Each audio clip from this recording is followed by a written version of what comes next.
ก็คือนัดถ่ายกันประมาณ2-3 ทุ่มที่เราจอดอะเปิดไฟพอดีอะคือเจออะไรวะเจอรูปคนหน้าคนแล้วเขียนว่านายเกิดวันที่แล้วก็มรณะวันที่คือจอดเสร็จปุ๊บค่ะไอ้นักแสดงข้างๆก็บอกปิดไฟปิดเสร็จปุ๊บหันมามองกันแล้วแบบอย่าพูดนะ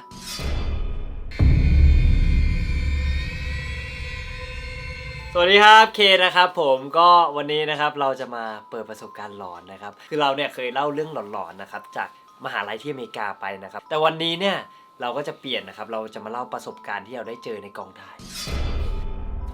จะเป็นเรื่องหลอนๆที่แบบได้เจอมาในกองถ่ายเพราะว่าหลายๆคนเนี่ยอาจจะรู้ว่าการถ่ายละครหรือการถ่ายซีรีส์ถ่ายหนังหรือถ่ายอะไรก็ตามนะครับมันไม่ได้จบที่สตูดิโออย่างเดียวนะครับที่เขาเห็นว่าถ่ายโรงพยาบาลล้างหรือถ่ายในป่าช้าอะไรเงี้ยมันเป็นสถานที่จริง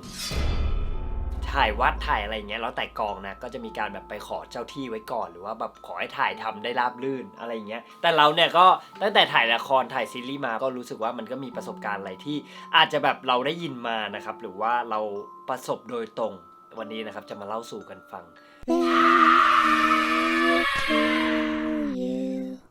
คือเรื่องนี้เนี่ยมันเป็นเรื่องที่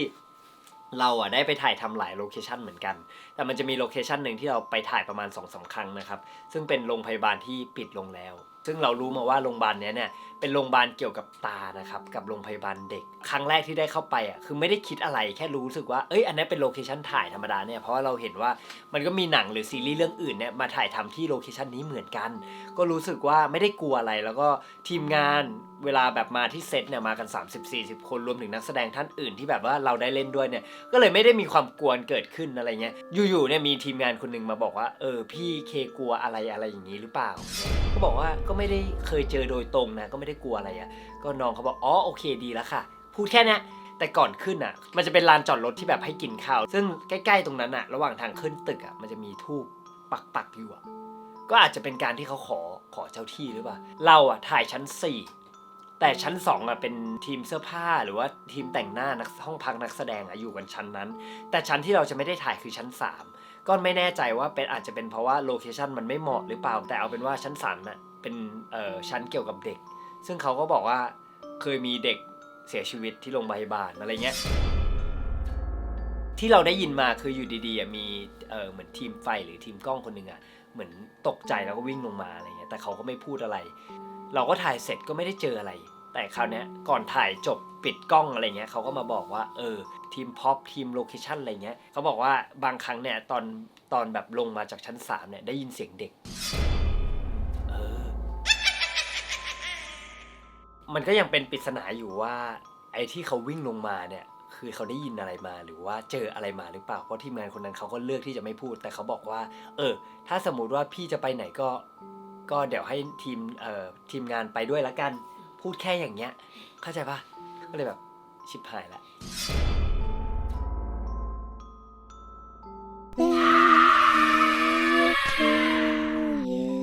อันนี้เป็นเรื่องที่เราเจอจากตัวเองโดยตรงเลยนะครับเรื่องนี้นะครับเป็นเรื่องที่เราเนี่ยต้องถ่ายทำต่างจังหวัดซีนต่างจังหวัดที่เราต้องไปถ่ายที่วัดแล้วแบบอยู่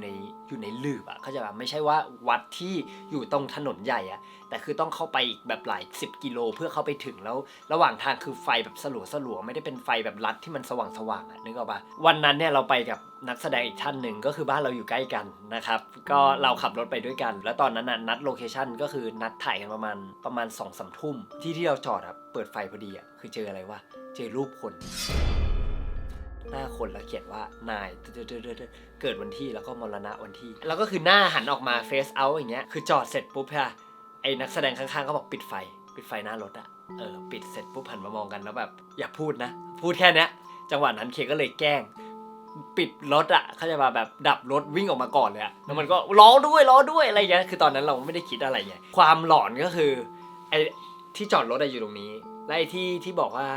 เขาขอเรียกว่าสุสานแล้วกันเดี๋ยวที่วางโกรธเด็กที่มีรูปคนเนี่ยอยู่ข้างหน้ากองต่างจังหวัดคือมันจะมีห้องน้ำแต่เป็นรถห้องน้ำจอดอยู่ข้างๆกัน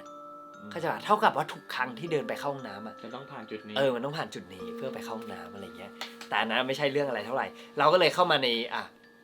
เหมือนเป็น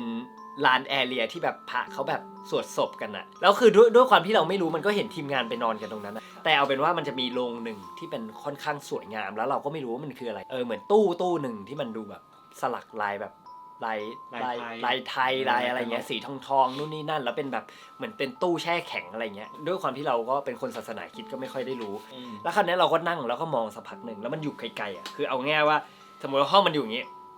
ใช่ป่ะเป็นสี่เหลี่ยมอย่างนี้นะทุกคนไอ้ตู้เนี่ยมันจะอยู่ริมตรงนี้เลยแล้วคราวนี้พวกนักแสดงจะอยู่ตรงนี้หมดอาหารจะอยู่ตรงนี้ใช่ไหมแล้วเราก็กินข้าวจังหวะที่เรากินข้าวเหมือนแบบสายตามองไปเงี้ยแล้วก็มองไปเรื่อยๆอย่างเงี้ยด้วยความที่เราสงสัยอะว่ามันคืออะไรเราก็เลยหันไปถามแบบนักแสดงใช่ปะเราก็ไปถามช่างแต่งหน้าว่าเฮ้ยพี่อันนั้นมันคือตู้อะไรอะอะไรเงี้ยคิดว่าข้างในมันมีอะไรอะไรเงี้ยเขาบอกว่าอยากรู้ก็ลองไปเปิดดิและด้วยความที่เราอะไม่รู้ว่าเขากวนหรือว่าเขาท้าเราแกล้งเราอะก็ไม่ได้คิดอะไรสักพักหนึ่งก็กินข้าวเสร็จหมดเก็บจานอะไรเงี้ยเราก็เดินไปแบบไม่ได้บอกใครว่าเอ้ยพี่ผมจะเปิดแล้วนะอะไรเงี้ยเดินเข้าไปก็ไปเปิดออกเลยสักพักไอ้ช่างแต่งหน้าหรือว่านักแสดงจำไม่ได้อะก็พูดว่าเคทำอะไรอะเอ้าก็บอกให้เปิดนี่ตอนนั้นนะคือเปิดมาแล้วแต่ยังไม่ได้มองเงี้ยเข้าใจปะเราก็แบบหันมาอย่างเงี้ยเปิดมาอีกทีเฮ้ยว่างไม่มีอะไรเลยก็คือเป็นตู้แบบตู้เปล่าเป็นโรงเป็นตู้เปล่าแล้วก็ปิดเข้าไปปุ๊บคราวนี้เดินมาเขาบอกว่าอันนั้นอะตู้อะไรรู้ไหมเคียวถามว่าตู้อะไรครับเขาบอกว่าเป็นตู้ที่เขาเก็บศพเขาก็รู้กันว่าโอเคอย่าไปพูดอะไรซีซัวให้เคฟังเพราะว่ามันไม่รู้แล้วมันจะทำจริงอะไรเงี้ยแต่คือไม่เท่าไหร่แต่มันจะมีอยู่ตรงนึงก็คืออันนี้เป็นเรื่องที่แบบเจอนะกองถ่ายคือเป็นโลเคชั่นเดิมนะครับที่เดิมเลยแต่เป็นถ่ายหน้าวัดคือด้วยความที่แถวนั้นมันมืดมากๆไฟอะไรเงี้ยมันไม่พอเขาก็เลยเป็นยกเอารถเครนใหญ่ๆมาแล้วก็ตั้งยกเงี้ยแล้วก็เป็นแบบดวงไฟใหญ่ๆเหมือนเป็นพระจันทร์เลยอะแล้วคราวนี้ด้านหลังอะจะเป็นวัดอย่างที่บอกแล้วก็จะมีนกพิราบเต็มไปหมดเลยตรงนั้นอะในกล้องมันเห็นนกพิราบเยอะคราวนี้ทีมไฟคนหนึ่งก็เลยใช้เลเซอร์อะแดงๆอะไล่คราวนี้เคเห็นใช่ไหมตอนนั้นคือเขาก็ยังเสร็จกล้องไม่เสร็จเราก็เฮ้ยพี่ขอผมทำให้ต้นเหมือนกันเล่นใช่ป่ะก็เกี้ยงเลยแล้วคราวนี้มันไม่ได้เกาะแค่ตรงหลังคามันมีเกาะด้านในอีกอะไรเงี้ยเราก็เลยส่องเข้าไปด้วยส่องเข้าไปเล่นแล้วก็เห็นแบบเหมือนพระพุทธรูปข้างในอ่ะคือเจตนาของเราคือไล่นกอย่างเดียวแต่เผอิญเนี่ยมันมีฉลับไปแบบเหมือนส่องข้างในเฉี่ยวแบบเหมือนรูปปั้นเขาอ่ะพรึบนิดนึงอะไรเงี้ยนักแสดงอีกคนนึงเนี่ยที่ด่าคิดตั้งแต่ข้างในเนี่ยก็บอกมึงเล่นอีกแล้วนะอะไรเงี้ยเล่นเยอะอีกแล้วนะเราวางไว้อะอะไรเงี้ยสักพักหนึ่งอะเซตกล้องเสร็จหมาก็เริ่มหอนก็ไม่คิดอะไรเพราะว่าคือหอนอะตามความเชื่อเราอะรู้สึกว่ามันคุยกันแต่เอาเป็นว่าก่อนที่กำลังจะเริ่มถ่ายซีนนั้นเนี่ยอยู่ดีๆอะไฟมันก็แบบพรึบบรรยากาศในกองก็คือเงียบเลยว่าเอ๊ะมันเกิดอะไรขึ้นก็มันทำให้ทุกอย่างเนี่ยถ่ายต่อไม่ได้เขาก็เลยพยายามเอาไฟเนี่ยกดลงมาก่อนปุ๊บแล้วลองซ่อมปรากฏว่ามันก็ไม่หายนะครับแล้วบอกก่อนว่าความน่าจะเป็นที่มันจะพังเนี่ยมันน้อยมากเพราะว่าเขาไปออกกองที่ไหนเนี่ยการที่มันจะระเบิดหรือว่าหลอดไฟแตกอะไรเงี้ยแทบไม่มีทางเลยนะครับและสุดท้ายนะครับผมเขาก็ยังหาสาเหตุไม่เจอนะครับว่าทำไมถึงดับนะครับคือตอนที่มันดับปุ๊บอะเราก็รู้สึกเหมือนแบบขาแขนอะไรเงี้ยอยู่ดีๆก็แดงอะไรเงี้ยสักพักหนึ่งเราก็นึกว่ามีอะไรหันไปที่ขาแบบลงไปดูอะปรากฏว่ายุง